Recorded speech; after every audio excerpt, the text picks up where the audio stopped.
Hello दोस्तों, स्वागत है आपका आपके अपने चैनल दी एग्जाम हेल्पर में। दोस्तों, बहुत ही बड़ी जो है न्यूज़ निकल कर आ रही है। बिल्कुल ऑफिशियल ये न्यूज़ होने वाली है दोस्तों। क्योंकि अभी मैं जस्ट आपको दिखाने वाला हूँ। देखिए, सबसे पहले आपको दिखा देता हूँ क्या ऑफिशियल न्यूज़ है।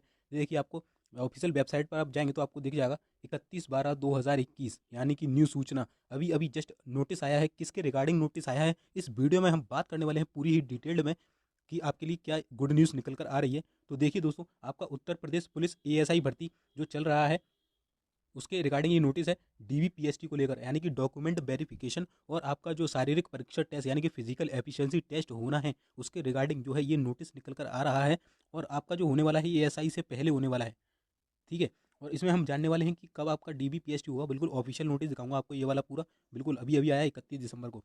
ठीक है, कब होगा आपका डीवीपीएसटी ये देखेंगे। रिजल्ट कब आने वाला है, जल्द ही आपको रिजल्ट देखने को मिलेगा।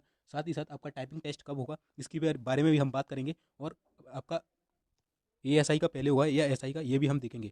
और कितने गुना छात्र बुलाए जाएंगे ये भी उसमें लिखा गया है। तो सारी ही डिटेल में बताने वाला हूँ दोस्तों। अगर आप नए हैं और उत्तर प्रदेश पुलिस भर्ती की किसी भी तरह की तैयारी कर रहे हैं तो हमारे चैनल को सब्सक्राइब कीजिए। हम इसी तरह की ऑफिशियल न्यूज़ आपके लिए लेके आते हैं। चलिए दिखा देता हूँ आपको।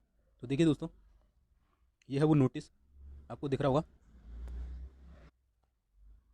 देखिए दोस्तों, यहाँ पर लिखा है दिसंबर 31 2021 उत्तर प्रदेश पुलिस उप निरीक्षक गोपनीय, पुलिस सहायक उप निरीक्षक लिपिक, पुलिस सहायक उप निरीक्षक लेखा के पदों पर सीधी भर्ती 2020 के अंतर्गत अभिलेखों की संवीक्षा यानी कि आपका डॉक्यूमेंट वेरिफिकेशन एवं शारीरिक मानक परीक्षण फिजिकल एफिशिएंसी टेस्ट, इसको लेकर ये नोटिस है। इसमें क्या लिखा है दोस्तों, देखिए यहाँ लिखा गया है कि उत्तर प्रदेश पुलिस उप निरीक्षक, पुलिस सहायक उप निरीक्षक व पुलिस सहायक उप लेखा के पदों पर सीधी भर्ती हेतु विनिर्देश परीक्षा में सफल पाए गए अभ्यर्थियों में से जितने भी परीक्षा में सफल, जिसका रिजल्ट आने वाला है यानी कि जल्दी आपको रिजल्ट देखने को मिलेगा, उसमें जितने भी जो है विद्यार्थी पास होते हैं उनकी रिक्तियों की कुल संख्या को दृष्टिगत रखते हुए बोर्ड तय करेगा कि कितने जो अभ्यर्थी हैं वो बुलाए जाएंगे इसके लिए डीबी के और पीएसटी के लिए। ठीक है, ये बोर्ड के ऊपर तय है। अभी कुछ फिक्स नहीं है, 5 गुना 10 गुना जितने भी बुला सकता है वो उनके ऊपर है। ठीक है, अभी ऐसा कुछ नहीं बोला। ये हो गई एक पॉइंट। ठीक है, दूसरा पॉइंट क्या कहता है दोस्तों इसमें। दूसरा यह है कि जो परीक्षण होगा एक समिति के द्वारा संपन्न कराया जाएगा, जिसमें ये लोग जो है शामिल होने वाले हैं। डिप्टी कलेक्टर अध्यक्ष होगा और पुलिस उप निरीक्षक होगा, उप अधीक्षक होगा, जनपद के जिला मजिस्ट्रेट के और ये सब होंगे, और एक बेसिक शिक्षा अधिकारी, ये सारे वहाँ पर मौजूद होंगे, बड़े बड़े अधिकारी। ठीक है, इसके बाद देखिए दोस्तों, जहाँ विद्यमान शासना देशों के अनुसार अनुसूचित जाति अन्य पिछड़ा वर्ग व इनके भी कोई अधिकारी हो सकते हैं। ठीक है, अब देखिए दोस्तों, यहाँ पर जो तीसरा और चौथा जो पॉइंट है वो बहुत ही ज़्यादा आपके लिए इंपॉर्टेंट होने वाला है। क्योंकि देखिए इसी में सब कुछ लिखा है। यहाँ लिखा है कि मूल अभिलेखों का जो मिलान है आवेदन पत्र में उपलब्ध कराई गई सूचना तथा अपलोड किए गए प्रमाण पत्रों से किया जाएगा। यानी कि जब दोस्तों आपने फॉर्म भरा था इसका, तो उस समय जो भी डॉक्यूमेंट्स आपने दिए थे उनको आपको रेडी करके रखना है और बिल्कुल उसी फॉर्मेट में रखना है। आपका नेम वगैरह चेंज नहीं होना चाहिए उसमें, नहीं तो आपको जो है परीक्षा से फेल कर दिया जाएगा। ठीक है ना, परीक्षा में मतलब आपके डॉक्यूमेंट को नकार दिया जाएगा, फेल कर दिया जाएगा। ठीक है, अब देखिए चौथा पॉइंट क्या कहता है, तो आप अपने डॉक्यूमेंट बिल्कुल सही रखिएगा। ठीक है दोस्तों, अभी अभी इकट्ठा करके रख लीजिए डिग्री वगैरह अपनी। अब देखिए चौथा पॉइंट क्या कहता है, अभिलेखों की समीक्षा के दौरान बोर्ड किसी समिति के द्वारा या किसी प्रकार कोई संशय होने के कारण संदर्भित किए जाने अथवा उनके सीधे संज्ञान में लाए जाने पर बोर्ड अपने स्तर से निर्णय लेकर जारी कर सकता है। ठीक है, यानी कि बोर्ड ये बोर्ड के लिए है ये नोटिस। ठीक है, पांचवा है कि अभिलेखों की समीक्षा के दौरान या समीक्षा के पश्चात चयन होने पर किसी भी अभिलेख को छल साधित गलत या कूट चरित पाए जाने की दशा में आवेदक का अभ्यर्थन, यानी कि देखिए यही बोला कि अगर आप कुछ भी गलत, अगर आपने मान के चलिए आप जब आपने फॉर्म फिल किया था वहाँ कुछ और डिटेल दी और अभी आप जब डीवीपीएसटी कराने जाएंगे वहाँ कुछ और डॉक्यूमेंट दिखाते हैं तो आपका जो है वो निरस्त कर दिया जाएगा कैंडिडेचर। ठीक है, इसके बाद जो है यहाँ देखिए नेक्स्ट पॉइंट में क्या बोला गया।